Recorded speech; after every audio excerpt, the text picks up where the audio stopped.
Hi mga mare! For today's video, samahan nyo kami sa ganap ngayong araw.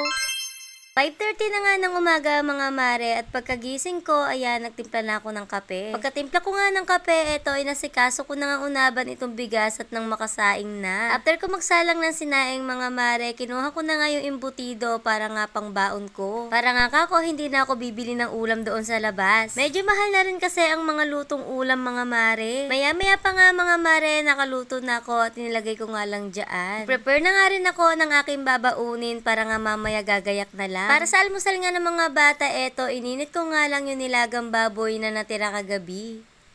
Fast forward na nga natin yan mga mare. 12:30 na, kaya naman bababa na ako para nga mag lunch break. Opening ako ngayon mga mare, kaya naman 12:30 ang lunch break ko. Pag opening ako mga mare, saktuhan nga lang yung oras ng kain. Kumpara nga sa closing na 2:30 yung kain, di ba ang tagal?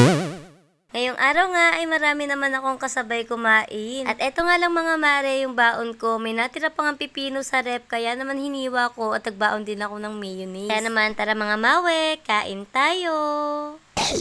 Ito nga sa trabaho ko mga mare, masarap kumain pagka maraming kasabay. Kasi nga ang ulam ng bawat isa ay ulam naming lahat. Pagkatapos kumain at pamahinga mga mare, eto napunta na nga ako sa CR at eto magtututbrush na tayo. Pagkakain nga namin hindi na kami nagtatagal sa kantin mga mare, nagtututbrush na nga kami agad. Pinatay ko na nga yung camera ko pero sinindihan pa nga pala ng pogi na to.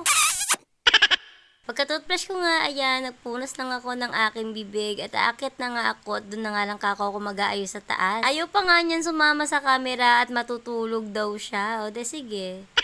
Siyempre meron pa tayo ilang minuto mga mare, kaya naman magre-retouch na muna tayo jar. Ganyan nga lang ang routine ko naman sa trabaho mga mare, konting retouch, maya-maya magiin na, papasok na, tapos makalipas ang ilang oras, break na naman. Kanina nga mga mare, kinabahan pa ako at pinatawag nga kami ni Christine doon sa admin. Shoot, akala ko ba naman ay may kasalanan kami? Kaya naman pala kami pinatawag mga mare, kailangan namin gumawa ng short video. Tapos ito mga mare, sa buong RDS dito sa Pilipinas. At dahil nga walang choice, tara sasali tayo. TikTok challenge nga ito mga mare, kaya naman ayan, for the practice na nga ang mga person. 2, 3, 4, 5, sabi ko nga galingan namin at meron pala itong prizes. Aba, malay ba natin kung kami pa yung manalo? Huy!